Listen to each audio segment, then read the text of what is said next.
Coucou tout le monde, j'espère que vous allez bien. On se retrouve pour une vidéo aujourd'hui qui va parler de romance, de new romance. J'ai envie de vous présenter quelques livres que j'ai lus, que j'ai trouvé génial et qui sont assez douces, assez simples à lire. J'espère que cette vidéo vous plaira et dites-moi dans les commentaires si vous avez d'autres livres que j'aimerais que je présente comme ça ou d'autres genres de livres que vous aimeriez que je présente comme ça, pardon. J'ai envie de commencer avec une autrice que j'ai découvert il y a quelques temps sur le salon du livre de Nancy. Quand je suis passée faire un tour, j'ai acheté le premier tome de sa saga qui est Witch and God de Liv Stone. Alors là, on mêle romance et fantasy, sorcière et mythologie grecque avec les dieux grecs. J'ai adoré. C'est tellement simple à lire. Tout est dans le respect de la femme et dans le respect d'autrui en fait. Bon, je les ai en poche, même s'ils sont brochés, ils sont vraiment hyper faciles à lire, hyper doux. Je vous les conseille vraiment si vous voulez commencer la fantasy ou si vous aimez déjà la fantasy. Surtout si vous voulez commencer la fantasy parce qu'ils sont très simples à lire. Là j'ai le tome 1, c'est un mariage arrangé entre une sorcière et un dieu grec. On va suivre Ella, la première sœur. Dans le tome 2, on va suivre Circé, la sœur d'Ella. Et dans le troisième tome, on va suivre Méroé, qui est du coup la sœur aussi de Ella et de Circé. Mon préféré des trois, c'était celui-là. Qu'on se le dise, il était génial. Il était facile à lire. L'histoire d'amour, elle était incroyable. C'est un peu comme un Enemies to Lover, on va dire ça, qui mêle en même temps une enquête. Il était top, mais vraiment top. Tout est tout le temps, je vous dis, dans le respect de la femme, d'autrui. On est vraiment là pour parler de revisite quand même de mythologie, mais tellement...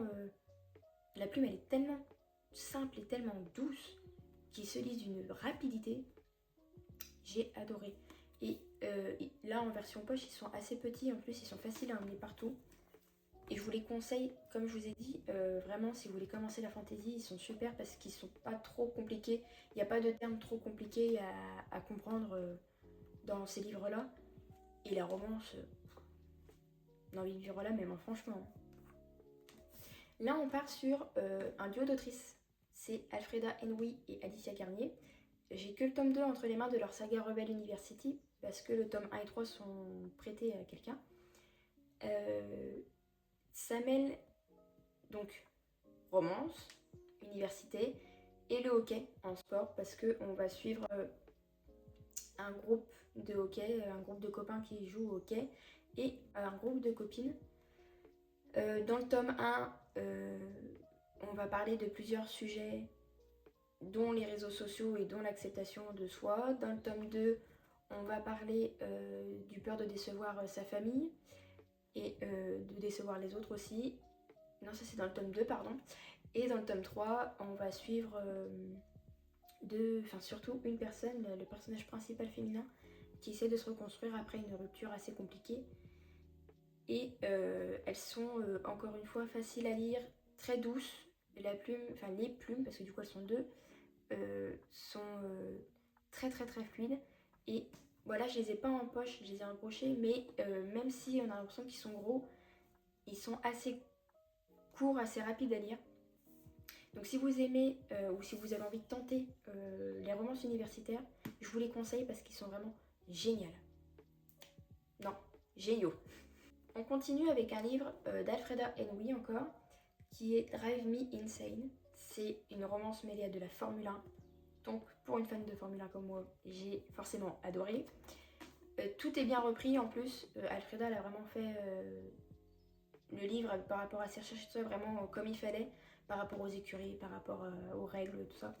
On va suivre là Jess, personnage principal masculin, pilote de Formule 1, et Ava, qui est son ancienne meilleure amie, et qui vont devoir prétendre être en couple pour redorer la popularité de Jess, parce qu'il fait que des bêtises.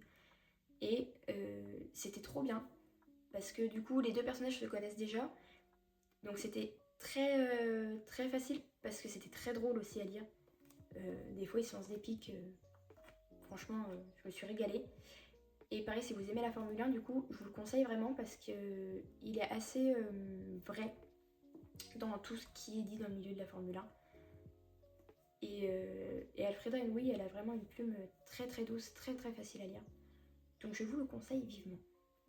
Alors là, on va partir sur mon autrice de new romance préférée, qui est Morgane Moncomble. On commence avec Aime-moi, je te fuis.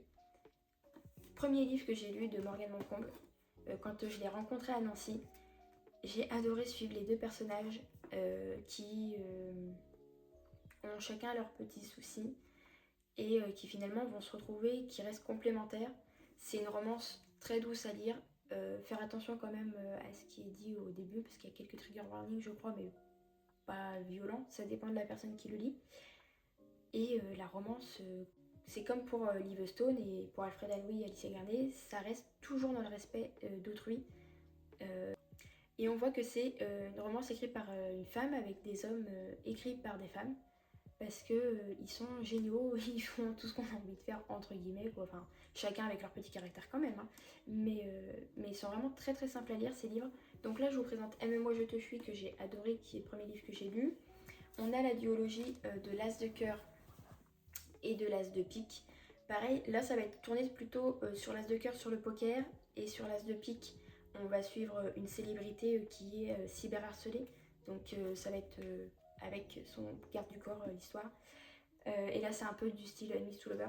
Mais le plot twist dans celui-là je l'ai pas du tout vu venir. Franchement il était incroyable. Parce que Morgane elle aime bien mettre des petits plot twists hein, quand même la plupart du temps dans ses livres. Et là on va continuer sur la saga The Seasons. Des Seasons pardon. Toujours de Morgane. Avec pour commencer Un automne pour te pardonner. Qui mélange enquête et romance et pardon, Un automne pour te pardonner, hein, c'est dans le titre quoi, il y a forcément de pardon à un moment donné. On continue après avec Un hiver pour te résister, où on va suivre Lily qui va devoir devenir la coéquipière de Orion dans le patinage artistique. C'est Orion qui est une grande star du patinage artistique en couple, qui a décidé d'arrêter et son coach décide que non, il ne doit pas arrêter et qu'il doit continuer. Et Lily va devenir sa coéquipière. Donc franchement, super livre à lire, très doux et avec pareil des thématiques toujours bien ancrées dans chaque livre. Là on continue avec aussi Un printemps pour te succomber, vraiment mon préféré des 4. Celui-là c'était mon coup de cœur des 4. On va suivre Nolia et Camille. Camille au début j'étais pas fan et puis finalement c'était un personnage incroyable. Je suis à deux doigts de me le relire parce que vraiment je l'ai adoré ce livre. Et là on va parler de Nolia qui est une fleuriste fauchée qui va devoir trouver de l'argent à un moment donné pour pas fermer sa boutique, sachant que je vais pas vous spoil même si c'est dans le résumé en fait. Non je vous le dirai pas, c'est mieux. C'est dans le résumé mais si vous avez lu les livres vous comprendrez. Qu'elle doit subvenir aux besoins de tout le monde, de sa famille, voilà. Et donc ça va être un mariage arrangé. Mais j'ai adoré, franchement j'ai adoré. Le personnage de Nolia il est incroyable. Même le personnage de Camille, malgré tout ce qu'on pense. Et alors, forcément, si je vais vous conseiller un des 4, je vous conseillerais celui-là. Mais le mieux c'est quand même de lire les 4 parce que même si c'est des couples indépendants à chaque fois, il y a quand même une sorte de chronologie dans le temps. Et oui, il est top, vraiment top. Et pour finir, le dernier livre que je vais vous présenter dans cette vidéo, ce sera encore du Morgane Moncomble, le dernier tome de la saga Seasons, qui est Un été pour te retrouver, et qui va traiter de sujets beaucoup plus durs, je trouve, que les 3 autres. Vous comprendrez ce que je dis que si vous lisez les livres ou pas, dites-moi en commentaire au cas où si vous les avez lus, enfin si vous l'avez lu. Mais le sujet principal est top, le fait de se retrouver, parce que c'est, dans le résumé, Jasmine qui va se retrouver au mariage de ses amis qu'elle a organisé de A à Z, et qui va revoir son ex-copain, avec qui ils vont passer tout l'été pour la... comment ils appellent ça ? Sorte de lune de miel de leurs amis, mais entre copains, voilà. Donc ils vont faire un voyage dans toute l'Italie, et donc Jasmine et Andrea vont être amenés à se retrouver. Et j'ai adoré, mais qu'à partir de... Enfin, je l'ai aimé depuis le début, mais je l'ai surtout aimé à partir de la fin. Quand je me suis rendu compte que ça allait dans le sens où je voulais que ça aille. Parce qu'au début, on se demande où ça va partir, et au milieu, on se dit ah bon, et à la fin, on se dit ok, c'est bon. Et celui-là, je le mettrais en top 2, je pense. Si je dois faire un top 3, enfin un top 4 du coup, des 4 tomes, je mettrais Un printemps pour te succomber en premier, Un été pour te retrouver en deuxième, Un automne et un hiver. Un hiver, j'ai bien aimé, mais j'ai moins accroché parce qu'avec le patinage artistique, j'ai eu un peu plus de mal. Mais celui-là, il a vraiment la vibe de l'été en plus et de l'Italie. Elle nous a donné envie de voyager, Morgane. Franchement, j'avais trop envie d'aller en Italie en même temps qu'eux et de faire chaque ville avec eux. Donc encore une fois, une super romance, très douce à lire et pas prise de tête quand même. Donc vraiment, vous pouvez les lire comme ça sans souci. Surtout que maintenant, ils sont en poche pour ceux qui n'aiment pas trop les formats brochés. Et ils sont trop bien. Ce sera tout pour aujourd'hui. J'espère que cette vidéo vous aura plu. Dites-moi si vous avez lu l'un des livres que j'ai présenté et si vous souhaitez, je l'ai dit au début de la vidéo, mais si vous souhaitez que je fasse dans d'autres thèmes, par exemple dark romance, thriller, fantasy, romantasy. C'est principalement ce que je lis et je vous dis très bonne journée, à bientôt!